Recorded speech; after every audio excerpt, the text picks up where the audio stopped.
Hi, Sandy. How are you? Happy Thanksgiving. Good, Douglas. I'm great. Thank you. And thank you for inviting me to be here today. Did you have a good Thanksgiving? It was very bountiful and plentiful. I did say, why am I eating this to myself a few times, but then I chose to have more pie because once in a while it's okay. Well, I think if you are allowed to splurge on your food, it should be Thanksgiving. There's no fun to Thanksgiving if you're just eating little meager portions and not eating all the good bad stuff, you know. I agree 100%, Yeah. definitely. Well, the reason I brought that up is because you are here to promote a book, and the book is called "Why Am I Eating This?" I got a kick out of your title. I ask myself that all the time. I Mhm. recently had on a nutritional doctor a couple of weeks ago who had a new book out also, and he told me that it's over 60% in America who are overweight. That's an astonishing figure. Yes, I've seen that figure, and I've seen up to 70 or 75% heading in that direction for children. So it really is an epidemic of obesity, and there's so much in the media about food, but I actually did listen to his interview, which was wonderful, very educational. I hope that experts like him and the message that I'm including in my book about how to not just learn and understand about food, but what each of our bodies needs. It's different for everyone, and to really look at it from the viewpoint of nourishment so we can change our relationship with food and our relationship with ourselves. I think it starts there. Okay, well, is processed food the biggest culprit, do you think? I think processed food is a culprit. I also think eating too much is a big culprit. I think we're a nation of snackers these days. The marketers have done a great job of letting us know we need to snack all the time, even when we stop for gas. And so people are programmed that, oh, it's time for a snack. Children in grocery stores or their mothers have snacks. And a lot of times the snacks are processed foods, crackers or sweetened cereal. And, snacks like that are easy and fun to reach for. But luckily, there's more and more information about choosing a healthier option, like some nuts, some almonds, some walnuts, protein, healthy fats, instead of the complex carbohydrates or processed foods. So, is your book, tell me a little bit about how it's set up. Is it a cookbook? Is it diet recipes? Or is it more of a lecture type book on don't eat that and you're eating the wrong stuff? And how is it set up? I'd say it's none of the above. Okay. It's definitely not a diet book. It's a guide, a step by step guide with many wonderful tools to helping people really delve in and tune in a new way to start slowing down and asking themselves some powerful questions as they approach food, what they're choosing, how much they're eating, how fast they eat. Why are they choosing food at that moment if it's not mealtime? And or the subtitle, is this the nourishment I need?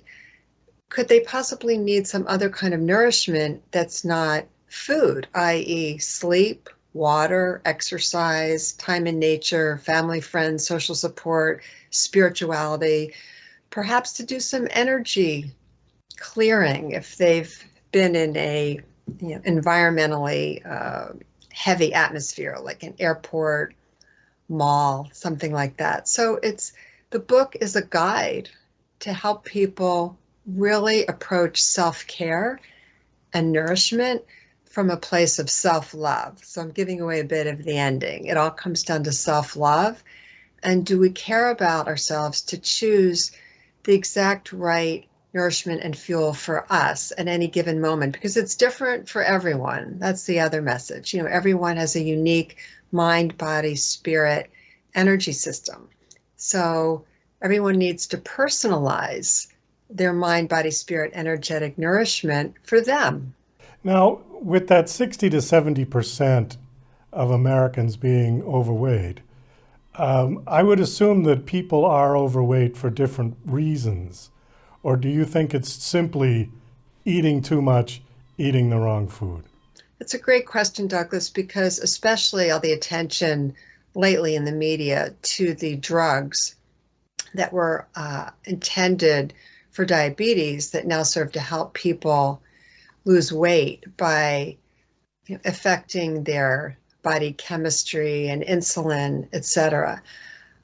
I will say generally, this is generally, that most people who are overweight, it's because for too long they've eaten too much food and not gotten enough exercise, starting probably from childhood and when fat cells are formed. There is, however, a percentage of people that perhaps there's a metabolic issue and or some of these sub hormones and microhormones, like they're talking about in the media now, why it's working so well with these new drugs.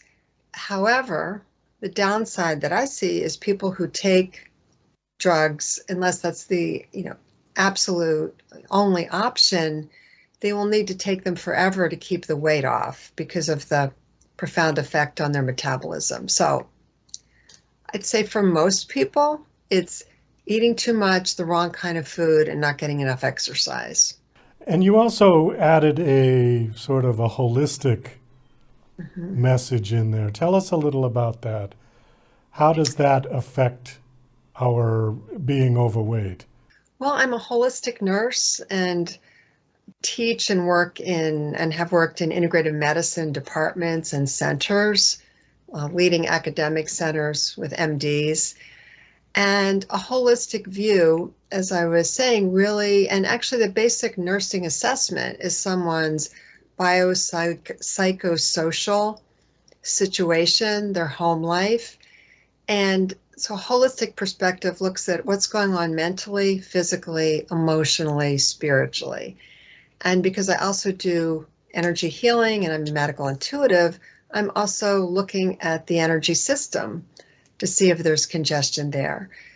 But for anyone, you don't have to be trained in a holistic approach to be able to tune in to yourself in any given moment of any day and say, what's going on with my thoughts, feelings, emotions, my spirit, my energy system, and what can I do to regroup, refresh, shift, even in a minute or two. There are many, many ways to attend to ourselves with self-care and self-nourishment.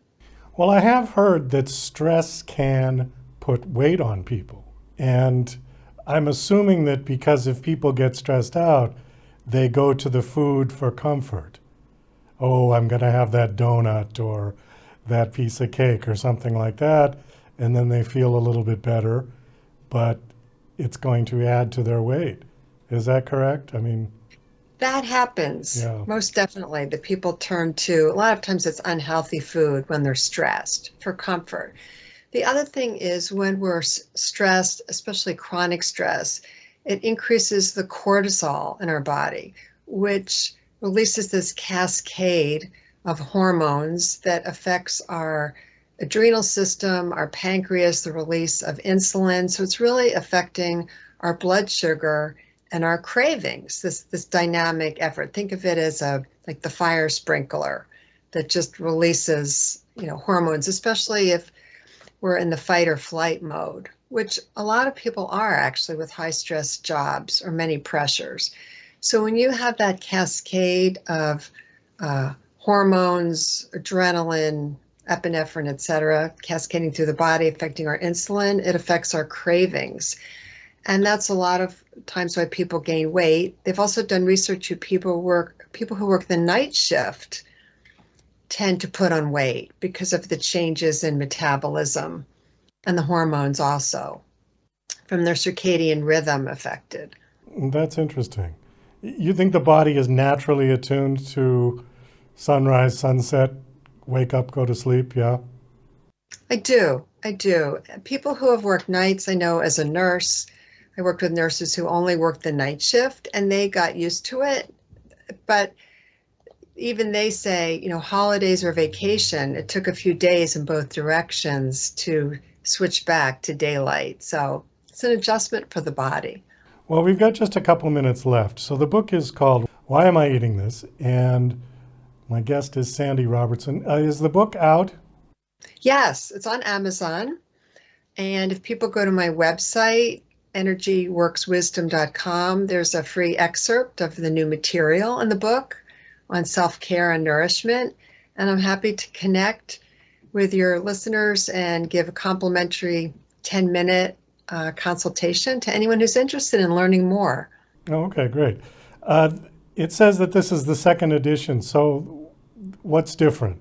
What's different, Douglas, is the attention to nourishment and mind, body, spirit, energetic self-care.